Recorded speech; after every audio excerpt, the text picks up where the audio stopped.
Today, learners, I'm glad to have you joining for another meaningful session. I hope you're ready to explore new ideas and gain insights that will help you in your learning journey. Let me ask you this question. If you want to start your own business, what do you think you need to prepare first? A clue, no? It serves as your guide or roadmap for running a business. Now, if your answer is business plan, then you are correct. So for today, we're going to talk about the description of business plan, its parts, and its importance. Let's proceed. What is a business plan? So a business plan is a written document that gives the details of the business opportunity identified by the entrepreneur and how he plans to exploit it. It also presents a strategy for turning a feasible business concept into a successful business. Um, once you have a feasible business concept, then the next step is to develop a business. Just like what I mentioned a while ago, it is a roadmap. So why is it important for startup? Of course, it is very important because um, it helps them clearly outline their goals and strategies, making it easier to attract potential lenders and investors who wants to see a viable plan before providing funding. Because, of course, for me, not ensure is that the money will um, will be used, in a proper manner, and of course, I have no the chance to um I have the chance to get back the money.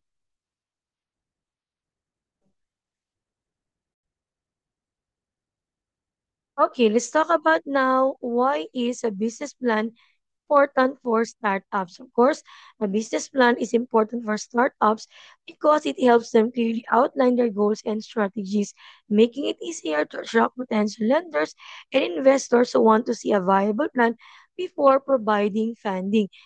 No, it is a form of security for your lenders or their investors for them to secure their money if it's safe to invest in your particular business. Okay, let's talk about now why is a business plan important for startups. Of course, a business plan is important for startups because it helps them clearly outline their goals and strategies, making it easier to attract potential lenders and investors who want to see a viable plan before providing funding. Now, it is a form of security for your lenders or their investors for them to secure their money if it's safe to invest in your particular business. So take note of this before, of course, they lend their money. You need to give them a feasible and a viable plan through the writing of a business plan.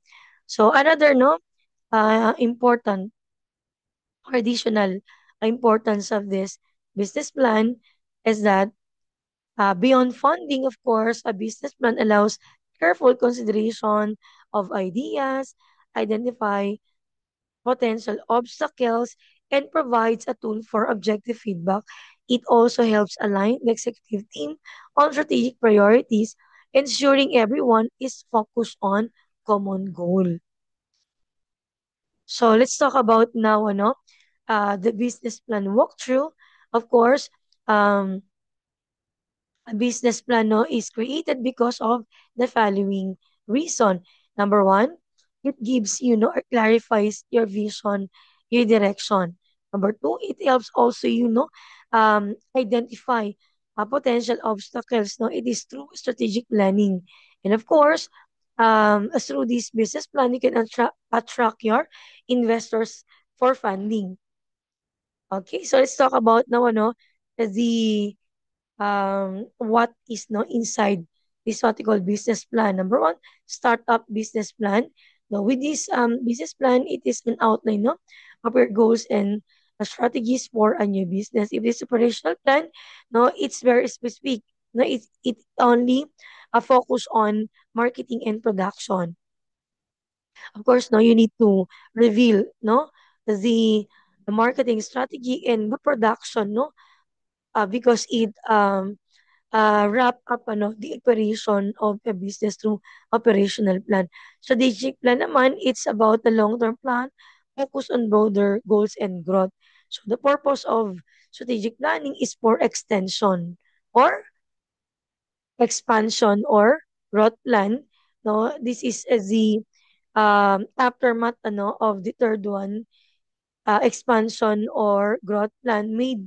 No, it is made when a business is considering expanding.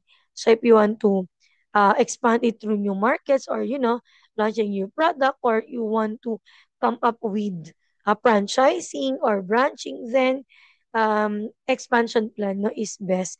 A feasibility plan is used to assess if a business idea is viable.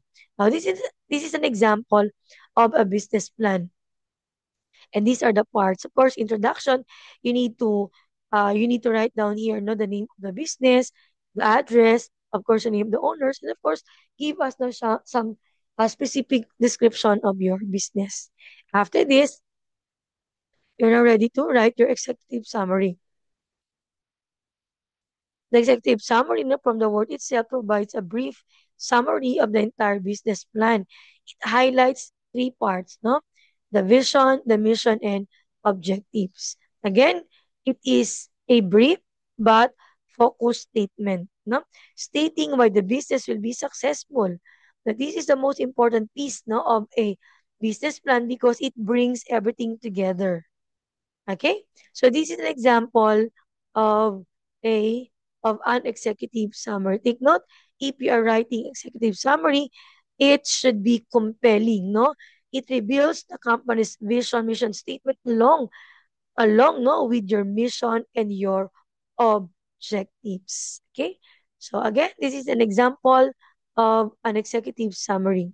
There are many ways on uh, how to construct, no, your executive summary. In our example, it is in bullet, no, bullet form, but you can also have it, no, in paragraph form. It's up to you. Okay, next is the organizational plan. Of course, you need to come up with organizational plan because this part shows the organizational structure of the business, no, including the owner, management, and staff. This plan defines its persons, roles, and responsibility. It is a part of a business plan that explains how the business will be structured and managed. It shows who owns the business, the key people involved in this, roles and responsibilities, and how tasks are organized to ensure smooth operation. So, therefore, in short, it describes the people behind the business and how they work together to achieve its goal. Again, three terms that will sum up organizational plan. It is structured. Of course, it's about management and growth. So these are the important terms that you need to know in writing an organizational plan. This is an example of organizational plan.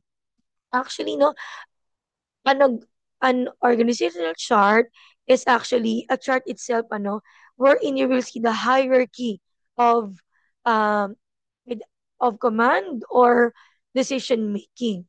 No, parang ano to, ah organizational chart wherein yung pinaka-boss, CEO natin nasa gitna, and then divided into different sectors, and then each sectors have these different managers or bosses, and then under them, may mga tao to support their section. So this is just the duties and responsibilities, no, of whatever written on the chart. Next, production plan. Of course, a production plan is a part of a business plan that explains how a product or service will be created, prepared, or delivered to customers. It includes details about production schedule, process, equipment, materials, and estimated costs needed to run the business efficiently. So, in simple terms, it shows how the business will make its products and what resources are needed to do it. So, this is your example. Hmm. So this is your production schedule. These are the processes involved in production, the required equipment, of course, the materials, and estimated cost of the product. The next is a marketing plan. We already discussed ano, the 7 P's here. You don't need to worry because you're going to copy lang no everything that you have written in your marketing plan in this particular section of your business plan. Okay, so according here, you need also to prepare a SWOT analysis. Aside from the 7 P's, you need to include the SWOT analysis. Okay. Okay, this is an example, but we will not talk about it anymore because we already discussed it during the discussion of 7 P's. Of course, let's proceed to the last part, which is the financial plan. So, financial plan, no, translate your company's goal into specific financial target because this plan shows the estimated cost, expenses, sale, sales, and expected profit of the business. It explains how much money is needed to start and operate your business. Of course, the most important one, how it will earn income. So, in short, it tells where the money will come from, how it will be used, and how the business will make a profit. And that's all for today. No, I hope that you learned something from this discussion. And this concludes our video lesson. Thank you for your time and attention. Until next time, keep learning and keep improving.